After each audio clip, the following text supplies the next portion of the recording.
지난 명절 연휴에 우리나라 공항을 이용한 사람들의 숫자가 1,000만 명이라고 누군가가 이야기를 하더라고요.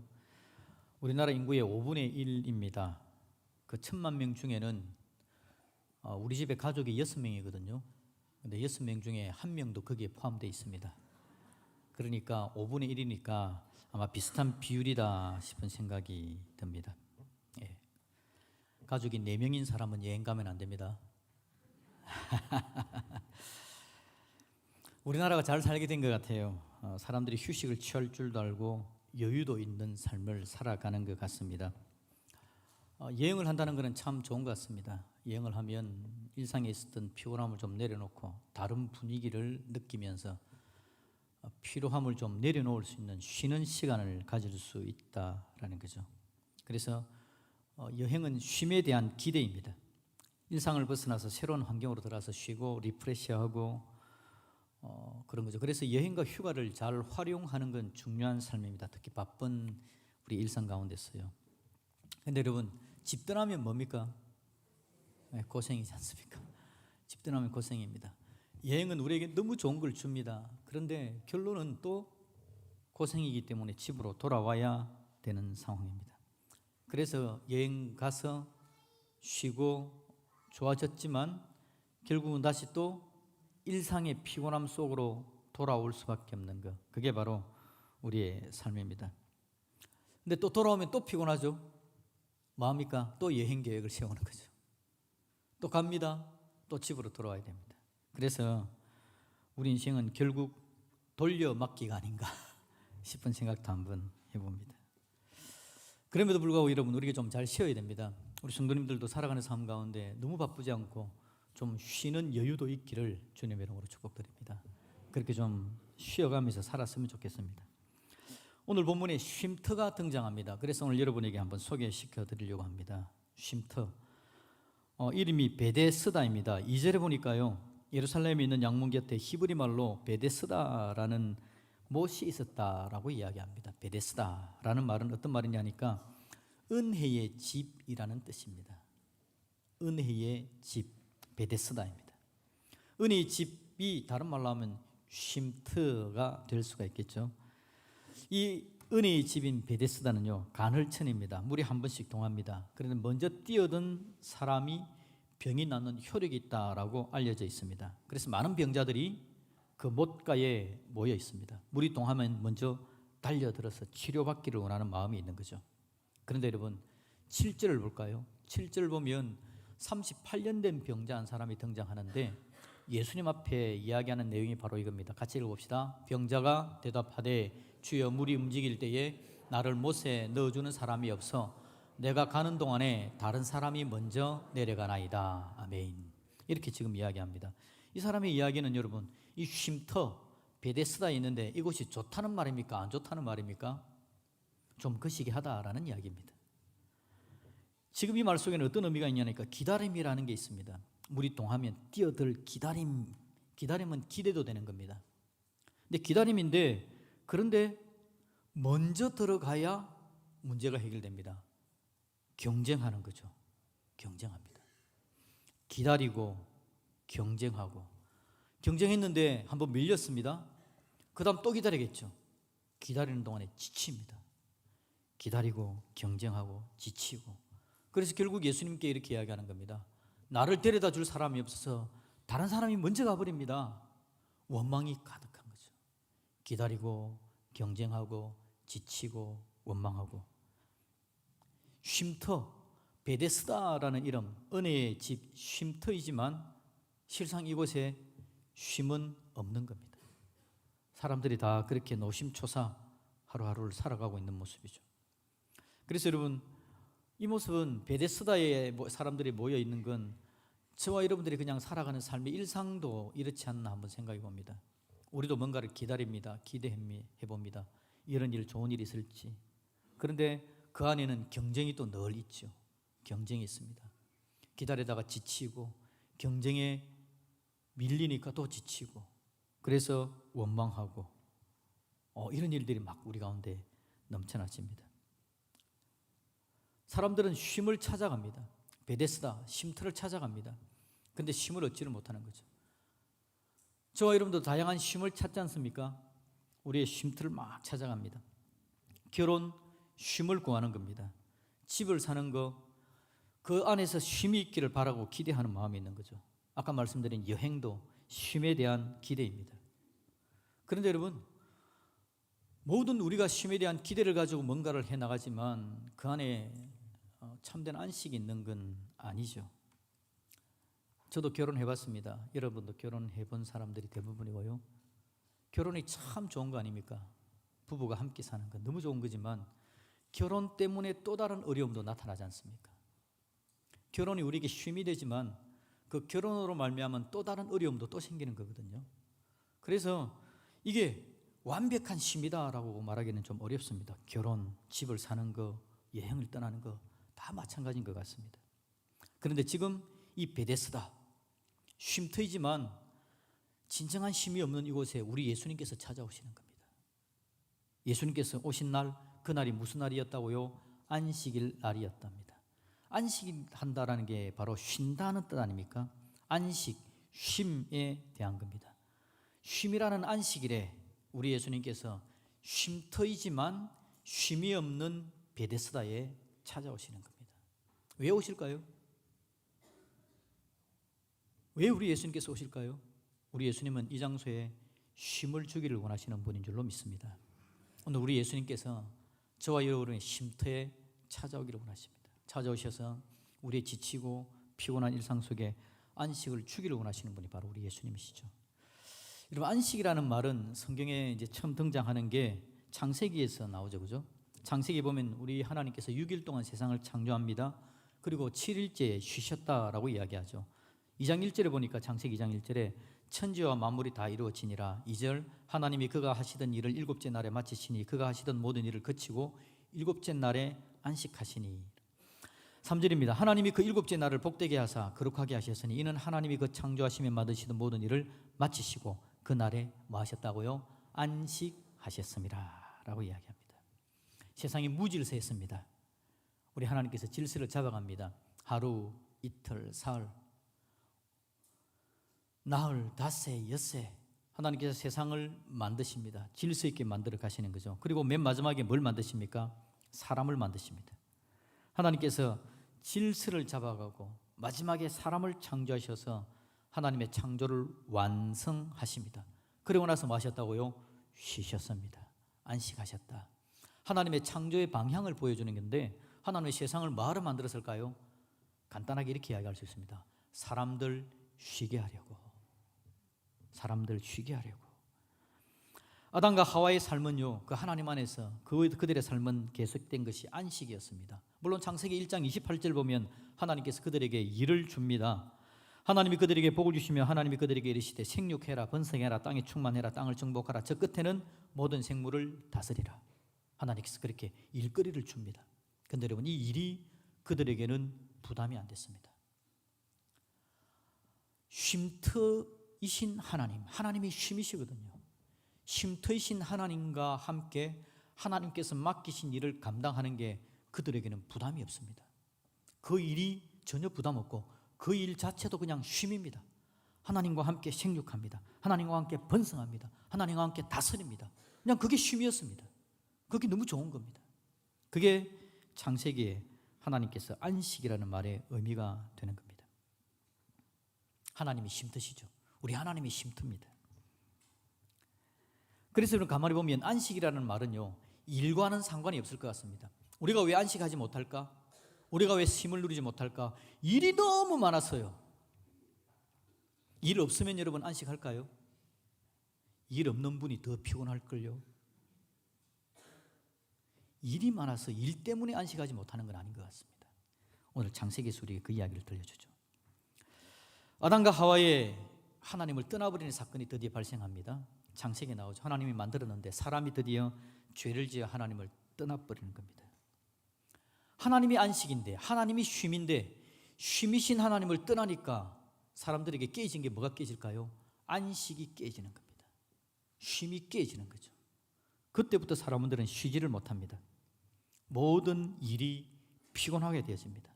창세기 3장 17절을 보면요, 그들이 하나님을 떠나버렸을 때 하나님께서 남자에게, 아담에게 하나님께서 하시는 말씀입니다. 아담에게 이르시되 네가 네 아내의 말을 듣고 내가 네게 먹지 말라 한 나무의 열매를 먹었은즉 떠나버렸으니 하나님을 떠나버린 겁니다. 땅은 너로 말미암아 저주를 받고 너 때문에, 하나님 떠나버린 것 때문에, 너 때문에 땅이 저주를 받은 거야.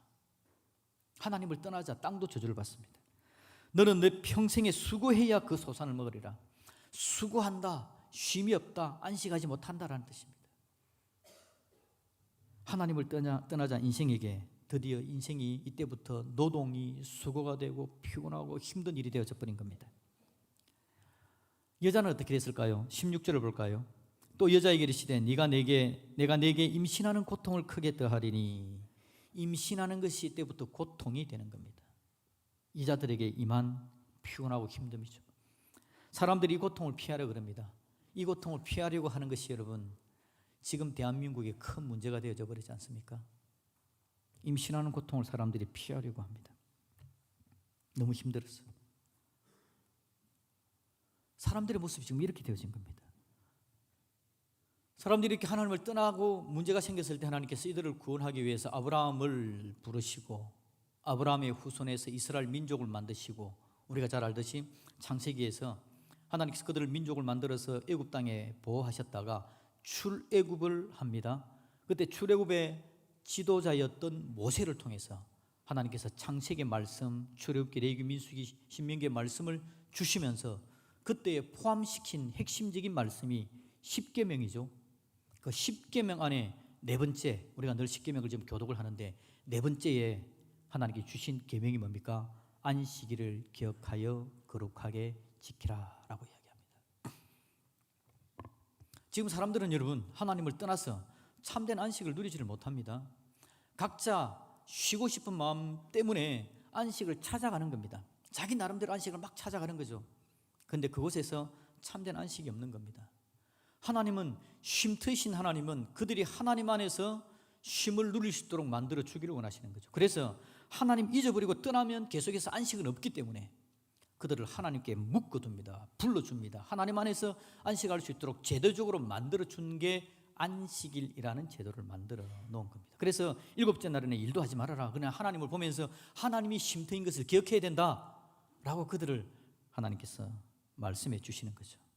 여러분, 우리 하나님은 하나님을 떠나 쉬지 못하는 인생들을 불쌍히 여기십니다. 기본적으로 하나님은 창조 때에 사람들이 쉬게 해주기를 원하셨던 하나님, 사람들이 하나님을 떠나 쉬지 못하자 그들을 불쌍히 여기고 쉬게 해주기를 원하시는 분이 바로 우리 하나님이시라는 겁니다. 쉼의 안식일에 쉼이 없는 베데스다 연못에 결론적으로 쉼터이신 예수님이 찾아가신 겁니다. 쉼이 없는 베데스다 연못에 쉼터이신 예수님께서 찾아가셔서 그 쉼터에 쉼을 회복시켜 주기를 원하는 것, 이게 바로 오늘 본문에 나오는 이야기입니다. 베데스다에 오신 예수님이십니다. 예수님이 이들의 쉼터가 되고 참된 베데스다가 되는 거죠. 베데스다, 은혜의 집, 쉼터. 그런데 실제적으로 사람들이 쉼이 없는 그곳에 쉼터이신, 참된 쉼터이신 예수님께서 찾아가셔서 그 베데스다가 진정한 베데스다, 쉼터가 될 수 있도록 만들어 주기를 원하는 것, 이게 여러분 오늘 저와 여러분들을 향한 우리 하나님의 마음인 줄로 믿습니다. 여러분의 여행이 쉼터가 되기를 주님의 이름으로 축복합니다. 여러분이 하는 일도요 쉼터가 될 수 있을 줄로 믿습니다. 말씀드렸듯이 일 안 하는 게 쉼이 아니지 않습니까? 그 일 안에서 쉼터이신 하나님의 은혜와 능력을 덧입으면서 그 일을 해나가는 가운데 일이 나를 지쳐 쓰러지게 하는 게 아니라 쉼터이신 하나님의 은혜와 능력을 누리면서 그 일을 마음껏 즐기고 능력 있게 감당하고 그 일을 통해서 또 다른 하나님의 은혜와 능력을 누릴 수 있는 자리로 나아가는 것, 이게 우리에게 중요한 일 아니겠습니까? 여러분의 가정, 우리의 결혼, 쉼터이신 하나님께서 우리를 붙잡아 주심으로 말미암아 결혼 속에서 나타나는 어려움들이 있지만 그럼에도 불구하고 쉼터이신 하나님의 능력을 덧입으면서 그 결혼 생활을 더복되고 풍성하게 하나님께서 원래 계획하신 대로의 결혼을 만들어 가야 되는 거, 그게 오늘 우리에게 주어져 있는 하나님의 복 아니겠습니까? 그 복을 누릴 수 있기를 주님의 이름으로 축복합니다. 쉼트신 하나님을 떠나면요 결혼해도 힘들고, 그래서 결혼하면 얼마 동안 설레는 마음으로 살 수 있다고요? 어떤 사람은 3개월이라 그러고 어떤 사람은 1년이라 그러고, 제가 들어본 최대치는 2년입니다. 2년 정도는 괜찮았다, 결혼하고 그때부터 버텼다, 뭐 이런 이야기를 막 하는데요. 하나님께서 우리에게 복을 좀 주셔야 됩니다. 그래서 하나님 안에서 우리가 계속해서 쉼터이신 주님 안에 있음으로 말미암아 우리 결혼이 얼마나 아름다운 결혼인지, 나에게 주어진 배우자가 결혼을 통해서 능력으로 얼마나 복되게 달려갈 수 있는지를 기대할 수 있기를 우리 주님의 이름으로 축복드립니다. 7절을 다시 볼까요? 7절. 38년 된 병자의 이야기입니다. 같이 읽어봅시다. 병자가 대답하되 주여 물이 움직일 때에 나를 못에 넣어주는 사람이 없어 내가 가는 동안에 다른 사람이 먼저 내려가나이다. 아멘. 쉼 없다라고 막 힘들어하는 겁니다. 그에게 8절 우리 예수님께서 뭐라 그러시죠? 예수께서 이르시되 일어나 네 자리를 들고 걸어가라 하시니. 아멘. 드디어 하나님의 은혜가 나타납니다. 9절. 그 사람이 곧 나아가서 자리를 들고 걸어가니라. 이날은 안식일이니. 아멘. 드디어 지금 베데스다에서 쉼터에 있었지만 원망, 불평, 힘들고 어려운 것, 경쟁, 기다림, 지침으로 가득 찼던 그 인생 속에 쉼터이신 예수님께서 다가가셔서 그를 그냥 쉬게 만드시는 놀라운 역사가 나타난 겁니다. 그런데 여러분, 이 날이 9절 끝부분에 보니까 그 사람이 곧 나와서 자리를 들고 걸어갔는데 이 날이 안식일이니 라고 이야기합니다. 그날이 여러분 안식일 맞았거든요. 안식일이기 때문에 안식일이었다고 이야기합니다. 그런데 여러분, 제가 이 본문을 읽으면서 저는 좀 다르게 읽습니다. 다르게. 안식일이기 때문에 안식일이기도 하지만 그 사람이 곧 나와서 자리를 들고 걸어갑니다. 쉼터이신 예수님을 만나서. 쉼터이신 예수님을 만난 날이, 그날이 안식일입니다. 저와 여러분의 나날이 안식일이 되시기를 주님의 이름으로 축복합니다. 쉼터이신 예수님의 은혜와 능력을 경험하면서 나아가는 겁니다. 그런데 여러분, 한 가지 문제가 있는데요. 이 사람이 지금 걷지 못하던 사람입니다. 38년이나 병자가 돼가지고요, 지쳐있던 사람입니다. 그런데 자기의 자리를 들고 일어나 걸어갔지 않습니까? 그럼 문제가 해결된 건가요? 그러면 저와 여러분들은 모든 문제가 다 해결된 사람들입니다. 혹시 여러분들 중에서 못 걷는 사람 있습니까? 우리는 전부 다 우리의 방석을 들고 걸어갈 힘이 있는 사람들입니다. 내 방석 내가 들고 걸어갈 수 있는 힘이 있으면 문제가 다 해결된 겁니까? 지금 38년 된 병자의 사람, 자기 방석 들고 걸어가지만 가다가 곧 문제 생길걸요. 옛날에 가족들 만나고 또 사람들하고 부딪히면 또 힘들고 어려운 문제가 또 생길 겁니다. 이 사람이 38년 동안 병자에 있다가 고침을 받았지만 또 좀 지나면 먹다가 소화도 좀 안 되기도 하고 넘어져서 상처를 입기도 하고 또 문제가 생길 겁니다. 그러면 또 안식은 사라지는 거 아닙니까? 지금 우리 눈앞에 있는 문제가 해결됐다고 해서 그게 안식이다, 그건 아닐 겁니다. 어떻게 안식이 되는 겁니까?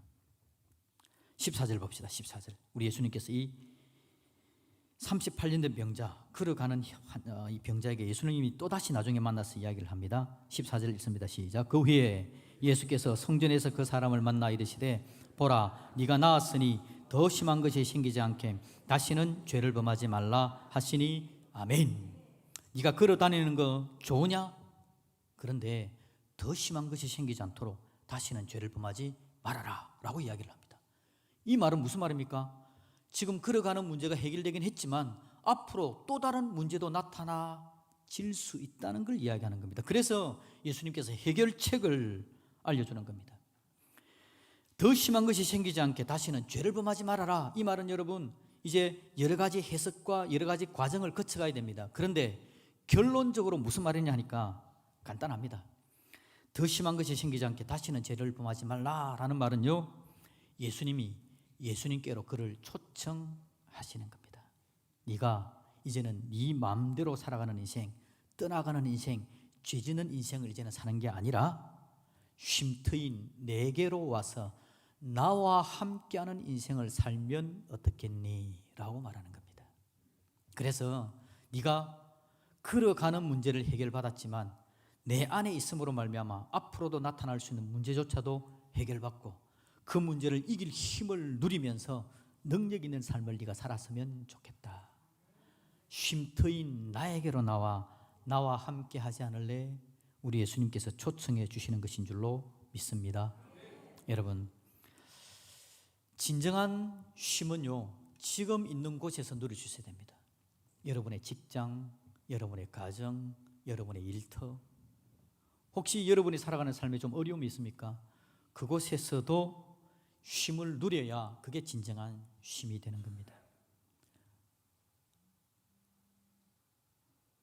굳이 여행이 아니라도요, 지금 하는 일이 쉬운 일이 아니더라도 여기서 쉼을 누릴 수 있는 거죠. 예수님은 지금 그 방법을 우리에게 이야기하는 겁니다. 물론 예수님께서 우리에게 맛있는 걸 먹고 여행을 하고 또 좋은 사람들 만나고 다양한 방법을 활용하기를 원하시는 분은 틀림없습니다. 우리가 그것들을 활용하는 것 전혀 문제없고 할 수 있을 만큼 활용하면서 쉴 수 있도록 새로운 힘을 불러일으킬 수 있도록 하는 것 정말 중요합니다. 그런데 여러분, 근본적인 부분을 이야기하는 겁니다. 근본적인 거. 그건 바로 쉼 트인 예수님 안에 있어야 된다라는 겁니다. 쉼 트인 예수님 안에 있어야, 그래야만 진정한 베데스다를 경험할 수 있고 진정한 하나님의 은혜와 능력을 누릴 수 있게 된다라는 거죠. 그래서 여러분, 오늘 이 자리는 너무 중요한 자리인 줄로 믿습니다. 그래서 여러분, 결론은 지금 이 자리가 베데스다입니다. 우리로 하여금 예배하면서 쉼 트이신 예수님을 경험하고 찬양하고 기도하고 우리 마음을 하나님께 드리면서 천지 만물을 창조하신 하나님, 우리 예수님께서 내 인생의 주인인 것을 깨달아 주님 안에 있는 마음의 결심과 은혜를 누리고 또 새로운 힘을 경험하는 것, 이 자리가 바로 베데스다이고 안식의 자리가 되는 거죠. 여러분, 이 자리를 귀하게 계시고 하나님 은혜 가운데 복되게 쓰는 주님 백성들이 되기를 우리 주님의 이름으로 축복드립니다. 이걸 기억하기 위해서 성도들이 함께 모이는 겁니다. 교회가 존재하는 것은 바로 그것입니다. 그래서 우리 교회가 쉼터가 되고 우리 예배가 쉼터가 되고 우리의 쉼터이신 예수님을 함께 누리는 저와 여러분들이 되시기를 우리 주님의 이름으로 축복드립니다. 아멘.